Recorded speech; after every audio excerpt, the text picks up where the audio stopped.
T'as la mémoire qui flanche, tu te souviens plus très bien. Ce que t'avais dit aux insoumis, tu nous tendais la main. Les insoumis sont mes amis, alors avais-tu dit, quand pour gagner, il te fallait qu'on aille pour toi voter. Mes chers compatriotes, le 23 avril, 7 millions d'entre vous ont voté pour le candidat de la France insoumise et je voudrais leur adresser un message. Je considère comme beaucoup que Jean-Luc Mélenchon a mené une campagne de premier tour qui était une campagne respectable. Est-ce ta mémoire qui flanche, tu ne sais jamais très bien si tu défends les animaux tout comme Brigitte Bardot.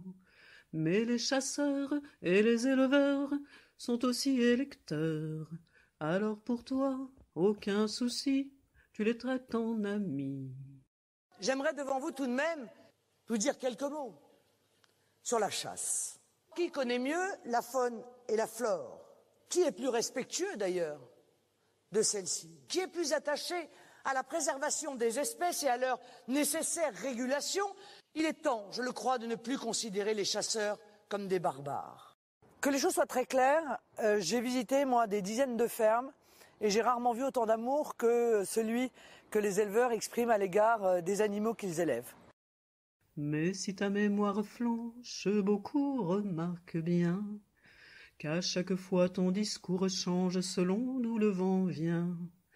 Les insoumis, nous sommes flattés des efforts que tu as faits pour aligner avec douceur tes mots venus du cœur.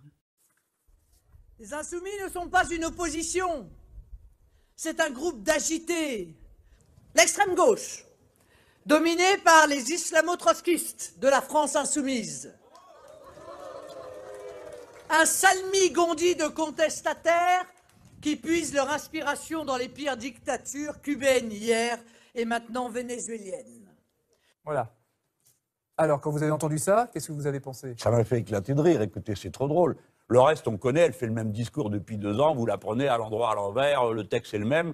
Donc elle aurait pu raconter ça il y a 6 mois. Elle n'a aucune perspective. Elle a servi de passe-plat à M. Macron, parce que ça a été préparé pendant des mois de dire elle va être la première. Oui, mais elle s'en défend. Elle s'en défend. Oui, mais elle a le droit. C'est à moi que vous posez la question. Oui, non, mais j'explique quand même. Je vous donne mon avis. J'explique. Oui, vous expliquez, d'accord. Mais bon, là, c'est le passe-plat de service. Alors, je pense que toute une sorte de gens vont dire à Mélenchon, on n'en peut plus, donc on va mettre un petit peu de Le Pen sur... Bon, voilà, après, c'est une bordée d'injures. Franchement, nous, ça nous a tous fait rire. On dirait le capitaine Haddock, vous savez, là, quand il crie Bachibouzouk, tout ça. Alors, voilà, c'est Madame Le Pen. Tout ça ne mène nulle part, sinon qu'à finir de l'épuiser. Non, je dis aux gens de réfléchir sérieusement. À ceux qui votaient pour elle ou qui la suivaient parce qu'ils pensaient que c'était aller contre le système, je leur dis, écoutez, vous avez perdu votre temps. Si vous êtes très fâchés, devenez pas fachos. Venez avec moi et réfléchissez à ce que moi je propose. Je vous propose de vous comporter comme des êtres humains, solidaires des autres êtres humains, avec une politique qui ferait de la France la grande nation qui marche devant.